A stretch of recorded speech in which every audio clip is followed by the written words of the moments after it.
귀한 찬양 감사드립니다. 아까 악대 연주하고 나서는 타이밍을 놓쳐서 박수를 못 치신 것 같아요. 악대에게 박수 한번 해주시기 바랍니다.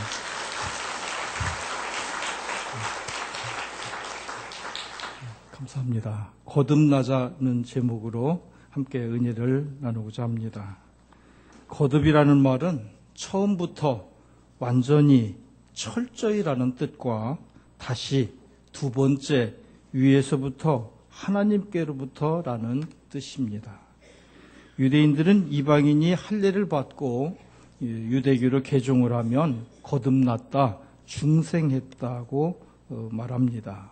그런데 예수님께서는 선택받은 이스라엘 백성들이라 하더라도 거듭나지 아니하면 하나님 나라에 들어갈 수 없다고 하셨습니다. 유대인들은 당연히 유대인은 하나님의 자녀들로 하나님께서 특별히 선택한 민족이기 때문에 유대인들은 자동적으로 하나님 나라에 들어가는 줄 알았고 하나님을 볼 줄 알았습니다. 예수님은 그게 아니고 유대인이 되었다고 무조건 하나님 나라 들어가느냐? 그건 아니다. 사람이 유대인이라도 거듭나지 않으면, 물과 성령으로 다시 나지 않으면 하나님 나라에 들어갈 수 없다고 하셨습니다. 중생이란 죄와 허물로 죽었던 영적 생명을 새로운 피조물로 다시 살리시는 성령의 역사로서 거듭나는 것입니다. 내가 거듭나고 싶다고 거듭나는 것이 아니고 성령님이 역사하셔서 거듭나게 되는 것입니다. 사도 바울은 그런즉 누구든지 그리스도 안에 있으면 새로운 피조물이라 이전 것은 지나갔으니 보라 새 것이 되었다고 하였습니다. 중생은 육에 속한 자연인의 지정의를 향상시키고 개발하는 것이 아니라 보다 근본적이며 전인적인 변화를 말합니다. 완전히 변하여 새 사람이 되는 것입니다. 오늘의 본문 말씀에는 요셉과 니고데모라는 두 사람이 나옵니다. 아리마대 사람 요셉은 부자였고 존귀한 공회원으로서 하나님 나라를 기다리는 자였습니다. 아리마대 요셉은 예수님의 제자였으나 유대인들의 이목이 두려워서 은밀하게 예수님을 섬겨왔습니다. 그런 사람들을 가리켜서 숨은 제자라고 부릅니다. 예수님이 살아계실 때, 예수님이 이 세상에 계실 때 아리마대 사람 요셉은 숨은 제자였습니다. 예수님의 일에 협조하고 예수님의 일에 동참했지만 남들에게 알려지는 것이 두려워서 남몰래 은밀히 섬겨왔습니다. 그러나 예수님께서 십자가에 달려 돌아가시자 빌라도 총독을 찾아가서 예수님의 시신을 자기가 장사하겠으니 달라고 요구하였습니다. 예수님의 제자라는 신분을 숨기고 있었던 요셉이 불이익이나 위험을 감수하고 예수님의 장례식을 위해 나선 것은 대단한 용기가 아닐 수 없었습니다. 우리나라 속담에 정승집 개가 죽으면 문상객이 쥐를 잇지만 정승이 죽으면 개 한 마리 얼씬거리지 않는다는 말이 있습니다. 정승집 개가 죽으면 사람들이 찾아와서 애견을 잃고 얼마나 상심이 크십니까? 하고 아첨하고 인사들을 하지만 정작 정승이 죽으면 모든 것이 끝났기 때문에 찾아오는 사람이 없다는 것이 세상 인심입니다. 그런데 아리마대 요셉은 부자요 명성이 높은 70인으로 구성된 최고 의회인 사내들인 공회의 의원이었는데 예수님의 시체를 인수받고 세마포로 싸서 자기가 죽으면 들어가려고 예비해 놓은 새 무덤에 예수님의 시신을 안장했습니다. 당시 로마법에 의하면 사형을 당한 죄수의 시체는 독수리의 밥이 되도록 내버려 두었습니다. 그러나 유대법에 의해서 처형된 자들의 시체는 공동묘지에 매장을 하였습니다. 아리마대 요셉은 제자된 도리로서 죽은 자의 매장을 중요하게 여겼던 유대인의 관습에 따라서 예수님의 장례식을 허락해달라고 총독에게 요청하였고 결국 총독의 허락을 받아서 정중하게 자기가 마련해 놓은 새 묘실의 장례를 모셨습니다. 이러한 점을 볼 때에 아리마대 요셉은 거듭난 성도의 귀감이 되고 있습니다. 거듭난 성도란 이웃이 가장 슬프고 곤경에 빠졌을 때에 돌보는 사람이요, 교회가 어려움을 겪고 시험을 당할 때에 용기 있게 나서서 수습을 하는 사람이며 굳은 일에 앞장서는 사람이 거듭난 성도입니다. 그러면 여러분은 거듭나셨습니까? 거듭나셔서 굳은 일에 앞장서는 분들이 되시기를 바랍니다. 두 번째 나오는 니고데모는 요한복음에만 나오는 인물입니다. 요한복음 3장에 나오는 니고데모는 당시의 바리새인이요 유대인의 관원이며 나이도 많아서 인생 경험이 풍부하고 이스라엘의 선생으로서 랍비로서 지식인이요 재산도 많은 사람이었습니다. 인간적으로 볼 때 지식과 명예와 재산과 종교적으로 부러울 것이 없는 그런 사람이었습니다. 그러나 니고데모는 갈릴리 나사렛 출신의 목수의 아들 예수께서 유월절에 예루살렘에 상경하여 기사와 이적을 행하신다는 소문을 듣고 놀라움을 금치 못하고 메시아로 흠모하였습니다. 자기의 신상의 불이익을 염려하여 사람들의 눈을 피해서 한밤중에 수행원을 대동하고 예수님을 찾아와서 이렇게 말했습니다. 랍비여, 우리가 당신은 하나님께로부터 오신 선생인 줄 아나이다. 하나님이 함께 하시지 아니하시면 당신이 행하시는 이 표적은 아무도 할 수 없습니다. 아주 정중하게 찬사를 드리며 인사를 하였습니다. 그런데 예수님께서는 그와 같은 니고데모의 말을 들으시고 인생의 근본적인 문제인 중생에 관한 말씀을 하셨습니다. 진실로 진실로 내게 이르노니 사람이 거듭나지 아니하면 하나님의 나라를 볼 수 없느니라. 예수님이 많은 사람들을 모아놓고 명설교를 하실 때 이 말씀을 하신 것이 아니라 단 한 명, 한밤중에 은밀하게 찾아온 이 니고데모를 놓고 아주 중요한 이 말씀을 해주셨습니다. 사람이 거듭나지 아니하면 하나님 나라를 볼 수 없느니라. 그런데 니고데모는 개인 교수를 받으면서도 이 말씀이 도무지 이해가 되지 않았습니다. 웬만한 성경 말씀은 다 암송하고 다 이해하고 다 설교하고 다 가르치는 선생님이셨는데 도대체 예수님께서 하시는 이 말씀이 무슨 뜻인지를 몰랐습니다. 그래서 이렇게 질문하였습니다. 사람이 늙으면 어떻게 날 수 있습니까? 두 번째 모태에 들어갔다가 날 수 있습니까?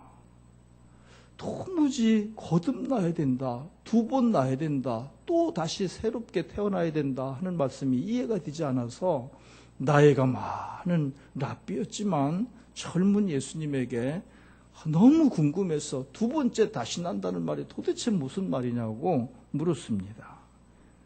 예수님께서 대답해 주시기를 진실로 진실로 내게 이르노니 사람이 물과 성령으로 나지 아니하면 하나님 나라에 들어갈 수 없느니라. 육으로 난 것은 육이요 영으로 난 것은 영이니 내가 내게 거듭나야 하겠다 하는 말을 놀랍게 여기지 말라. 거듭나는 것은 우리가 해도 되고 안 해도 무방한 것이 아닙니다. 구원의 필수 조건입니다. 거듭나야 천국에 들어갈 수 있습니다. 믿습니까? 예. 우리가 거듭나야 한다고 하는 말씀은 거듭나는 사람도 있고 안 나는 사람도 있어 괜찮아. 그게 아니고 우리는 반드시 거듭나야만 하나님 나라에 들어갈 수 있습니다. 거듭나지 않으면 하나님을 볼 수도 없습니다. 근데 육으로 난 것은 육이고 한 번 태어난 것은 육으로 난 것이고 물과 성령으로, 영으로 하나님께로부터, 위로부터 거듭나야 합니다. 누구든지 교회에 나와서 교회 등록을 하고 주일을 성수하고 예배 출석을 잘하고 헌금 생활을 잘하고 자기 집 문 앞에 교패를 붙이면 기독교인이 됩니다. 그래서 교패가 붙어 있으면 이 집은 기독교인이구나. 그래서 스님들도 그런 집에 와서 시주하라고 두드리지 않습니다. 그런데 기독교인이 되려면 교회만 잘 다니면 되지만 그리스도인이 되려면 물과 성령으로 거듭나야 합니다. 교회에 다니는 것과 물과 성령으로 거듭나는 것은 다를 수도 있습니다. 저는 여러분이 모두 다 물과 성령으로 거듭나기를 주님의 이름으로 축원합니다. 그런데 우리가 물과 성령으로 거듭나지 않으면 그리스도인은 될 수가 없습니다. 기독교인은 될 수 있으나 그리스도인은 거듭나지 않으면 될 수 없습니다. 사도 바울은 만일 너희 속에 하나님의 영이 거하시면 너희가 육신에 있지 아니하고 영에 있나니 누구든지 그리스도의 영이 없으면 그리스도의 사람이 아니라고 했습니다. 여러분 안에 하나님의 영이, 그리스도의 영이 충만하시기를 축원합니다. 여러분 안에 성령의 영이 충만하셔서 거듭나는 삶을 살아가시기를 주님의 이름으로 축원합니다. 예수님과의 대화에서 니고데모의 마음에 복음의 씨가 뿌려졌고 거듭나게 되었습니다. 할렐루야. 그래서 그의 생애는 새로운 삶으로 변화되었습니다. 연세가 많은 랍비였지만 나중에 밤중에 은밀하게 예수님을 만나서 거듭나는 체험을 했으니 얼마나 감사한 일이고 다행스러운 일입니까? 그 후에 예수님께서 초막절에 예루살렘에 상경하셨을 때에 바리새인들이 사내들인 공회를 소집하고 예수님을 죽일 방법을 강구하였습니다. 대제사장과 바리새인들이 졸개를 시켜서 예수를 잡아오라고 명령을 내렸는데 그냥 돌아와 버렸습니다. 그래서 어찌하여 잡아오지 아니하였느냐고 다그치자 그들이 대답하기를 그 사람이 말하는 것처럼 말한 사람은 이때까지 없었나이다 하고 보고하는 것이었습니다. 바리새인들이 분통이 터져서 너희도 예수에게 미혹되었느냐? 당국자들이나 바리새인 중에도 그를 믿는 이가 있느냐? 모세의 율법을 알지 못하는 이 무리는 저주를 받을 자라고 말했습니다. 그때 니고데모가 나섰습니다. 우리 율법은 사람의 말만 듣고 그의 행한 일은 면밀히 조사하기 전에는 판결할 수 없다고 말한 사람이 바로 니고데모였습니다. 그는 밤중에 단 한 번 예수님을 만났지만 예수님을 변호하고 법정 투쟁을 한 것을 보면 그가 거듭났기 때문입니다. 니고데모는 용두사미가 아니었고 끝까지 예수님의 편에 섰습니다. 예수님께서 운명하신 후에 동료인 아리마대 요셉을 도와서 주님의 장례식에 정성을 다하였습니다. 예수님의 제자들은 풍비박산이 되어서 뿔뿔이 흩어졌습니다.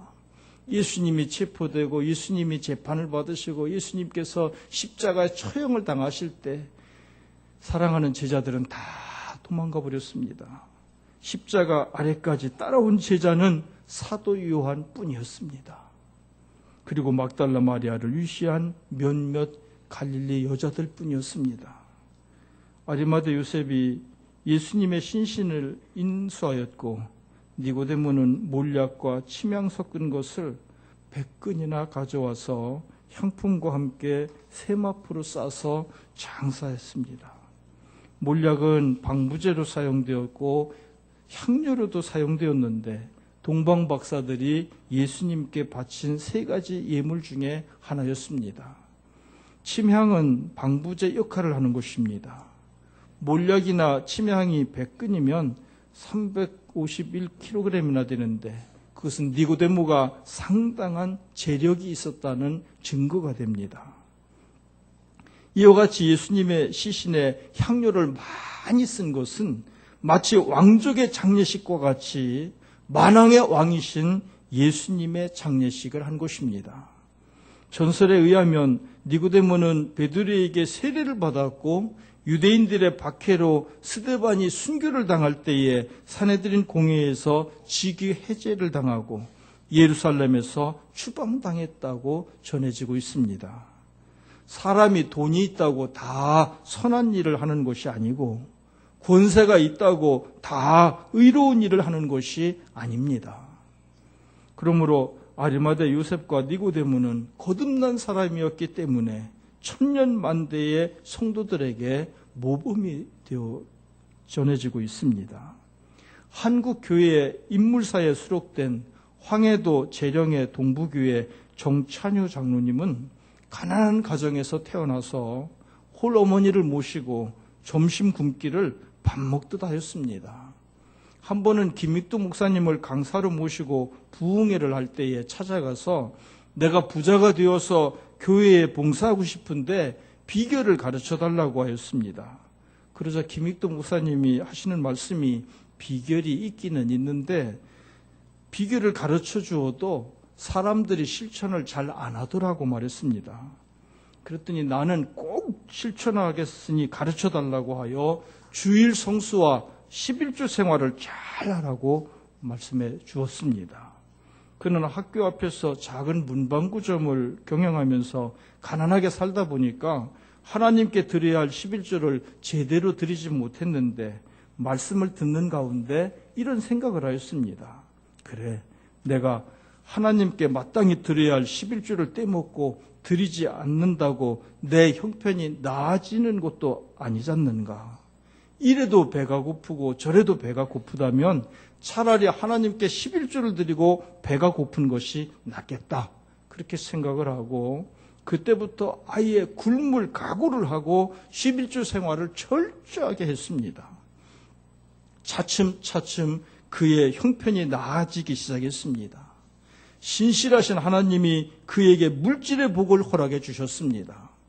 그는 어느 정도 자금이 모였을 때 그동안 하던 문방구점을 문을 닫고 대신 건축자재 상회를 열었습니다. 때마침 건축 붐이 일어나기 시작했습니다. 사람들은 너도 나도 앞을 다투어서 자기가 살던 집을 신식으로 고치기 시작했습니다. 그 바람에 그는 엄청난 돈을 벌었습니다. 그 결과 그는 황해도에서 몇째가는 큰 갑부가 되었습니다. 그 사람이 성실하게 실천한 후에 관서지방에서 세금을 제일 많이 내는 부자가 되었고 교회의 장로가 되었습니다. 신재령 나무리벌은 곡창지대로 김제 만경 다음과는 평화랍니다. 그런데 비가 안 오면 흉년이 들고 살 길이 막막한 곳이었습니다. 그는 당시에 총독에게 수리조업을 하겠다고 편지를 보냈습니다. 총독이 서장과 군수에게 그 사람에 대해서 자세히 알아본 후에 올라오라는 전갈이 왔습니다. 그래서 군수와 함께 총독에게 찾아갔는데 총독 앞에서 장시간 기도를 하고 인사를 했더니 돌아가라는 것이었습니다. 얼마 후에 다시 오라고 하여 또 갔는데 역시 기도하는 것을 보고 또 돌려보내는 것이었습니다. 세 번째 오라고 하여 또 갔더니 총독이 하는 말이 자기가 믿는 신에 대하여 철저한 것을 보니 큰 일을 할 수 있겠다면서 수리조합과 저수지 공사를 허락해 주었습니다. 정찬유 장로는 저수지 공사를 준공하고 황해도에서 제일 가는 갑부가 되었습니다. 어느 날 그는 교회에 찾아오는 손님을 잘 접대하기 위하여 우선 자기가 사는 허름한 집을 2층으로 현대식으로 지으려고 설계를 하고 건축 자재를 사다 놓고 내일이면 기공식을 하려고 마당에 건축 자재들을 잔뜩 쌓아 놓았습니다. 그는 흐뭇한 심정으로 자재를 바라보았습니다. 그날 밤에 비몽사몽간에 하나님의 음성을 들었습니다. 찬유야, 내 집은 토담집인데 너는 벽돌로 2층을 짓는다니 섭섭하구나 하시는 것이었습니다. 그는 그 자리에 엎드려서 죄송합니다 하나님, 당장 중단하겠습니다. 내가 지금 이렇게 잘 살고 있는 것은 전적으로 하나님의 은혜가 아닌가. 그런데 내가 하나님의 성전은 허름한 채로 내버려 두고서 내가 내 집만 새롭게 고친다는 것은 잘못된 일이 아닌가 하고 생각했습니다. 다음 날 청부업자를 불러서 공사를 연기하고 전도사님을 일본으로 보내면서 일본에서 제일 잘 지은 교회의 설계도를 빌려오게 하였습니다. 그는 하나님의 성전을 새로 짓기 전에는 자기의 집을 절대로 고치지 않겠다고 마음을 먹었습니다. 그는 즉시 그동안에 모아놓았던 모든 돈을 교회 건축 헌금으로 바쳤습니다. 지금 가치로 환산해서 20억에 이르는 큰 돈을 바쳤습니다. 교회는 그 돈으로 새로운 교회 부지를 3만 평을 남산 기슭에 구입하고 우리나라 최초로 20억 교회를 현대식 건물로 예배당을 아름답게 잘 짓고 정원을 꾸미고 나무를 심고 각종 새를 기르게 하고 그 넓은 대지를 담을 쌓고 1942년 헌당식을 할 때에는 평안남북도와 황해도에서 수많은 성도들이 모여서 소를 잡고 잔치를 했답니다. 교인들이 그의 귀한 뜻을 기리기 위해서 예배당의 머릿돌에 이렇게 적어 놓았습니다. 정찬유 장로 기념 예배당. 그런데 웬일인지 갑자기 정장로님의 모습이 교회에서 사라지고 말았습니다. 나중에 알고 보니까 그는 그 교회에 다니지 않고 멀리 떨어진 다른 교회에 출석하고 있었습니다. 그러니 목사님과 교인들이 얼마나 놀랐겠습니까? 부랴부랴 목사님과 교인들이 신방을 가서 그에게 물었습니다. 아니 장로님, 본 교회를 놔두시고 일부러 다른 교회에 출석을 하십니까? 무슨 섭섭한 일이라도 있으십니까? 그때 그는 이렇게 말했습니다. 제가 지금까지 동부교회에 출석한 것은 교회의 주인이 예수 그리스도이시기 때문입니다. 그런데 이제는 그 교회 주인이 바뀌어서 정찬유 장로가 지은 정찬유 개인의 교회가 되어버렸습니다. 저는 더 이상 사람이 주인으로 앉아있는 교회에는 다닐 수가 없습니다. 그러니 조용히 돌아가 주십시오. 그래서 목사님과 교인들은 그의 깊은 뜻을 깨달았습니다. 그 즉시 예배당의 머릿돌에 있는 정찬유 장로 기념 예배당이라는 글씨를 깨끗이 지워버렸습니다. 그래서 그는 예전처럼 본 교회에 출석을 하면서 더욱 충성을 다했다는 것입니다. 정말 훌륭한 장로님 아닙니까? 지금도 주님은 이런 사람을 찾고 계십니다. 그는 황해노예 회계로 20년간 봉사하였으며 담임 목사였던 김용승 목사님은 승려 출신이었는데 은퇴를 하시게 되자 웅진에 있는 과수원에 별장을 짓고 평생 사시도록 마련해 드렸습니다. 그의 자녀들도 복을 받아서 현재 강원산업의 재벌이 되었고 정인섭, 정인엽 형제가 남대문교회와 경복교회의 집사님이 되었습니다. 예수님께서 말씀하시기를 때가 아직 낮음에 나를 보내신 이의 일을 우리가 하여야 하리니 밤이 오리니 그때는 아무도 일할 수 없다고 하였습니다. 때가 아직 낮을 때 나를 보내신 일을 우리가 해야 합니다. 밤이 되면 아무도 일할 수 없습니다. 우길 승천의 기세로 떠오르는 해도 하루가 지나면 저녁 노을과 함께 낙주의 석양과 함께 밤이 찾아옵니다. 우리에게도 병마의 밤이 찾아올 수 있습니다. 빈궁의 밤이 찾아올 수도 있습니다. 노쇠의 밤이 반드시 찾아옵니다. 세월을 이길 사람이 없습니다. 환난의 밤이 찾아오고 전쟁의 밤이 찾아옵니다. 사망의 밤이 찾아옵니다. 여러분, 그런 밤이 오기 전에 건강할 때 선한 일에 힘쓰는 저와 여러분이 되시기를 주님의 이름으로 축원합니다. 여러분에게 물질이 있을 때, 하나님께서 물질을 맡겨주실 때 하나님 일에 귀하게 사용하는 저와 여러분 되시기를 주님의 이름으로 축복합니다. 하나님의 일에 힘쓰는 자들에게 하나님께서 필요한 모든 것을 넉넉히 채워주실 줄 믿습니다.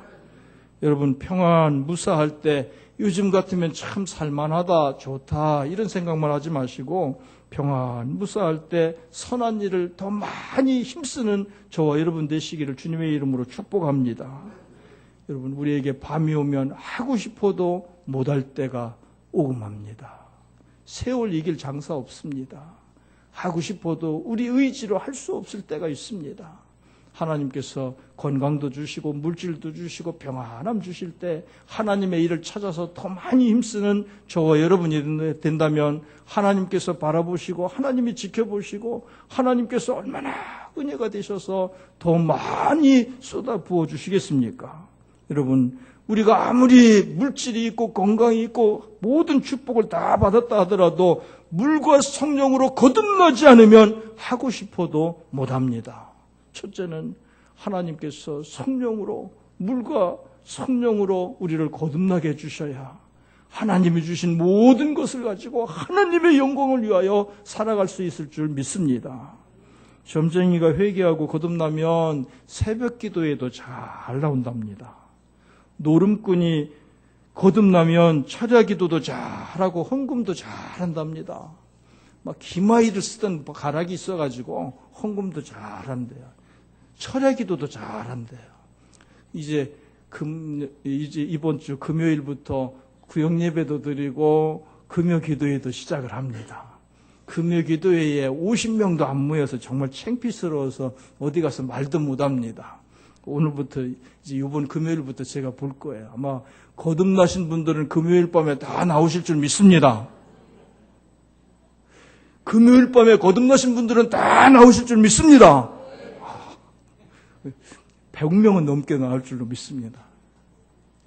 대답하신 분들이, 아멘 하신 분들이 100명은 넘으시니까 여러분들이 거듭나시면 금요 기도회에 나오지 말라고 떠밀어도 나올 줄로 분명히 믿습니다. 그러면 우리 한사관님 설교하실 때 얼마나 힘이 나겠어요. 금요일 날 밤에 100명도 넘게 모였으니 막 힘이 나서 설교하실 텐데 50명도 안 되면 찬송하기도 힘들고 통성 기도하기도 힘들고 얼마나 힘이 들겠어요. 과거가 문제되지 않습니다, 여러분. 거듭나면 됩니다. 여러분도 거듭나시기를 바랍니다. 여러분 거듭나시기를 주의 이름으로 축복합니다. 여러분이 거듭나서 요셉과 니고데모와 같이 열심히 특심으로 일하는 청지기들이 되시기를 주님의 이름으로 축원합니다. 기도하시겠습니다.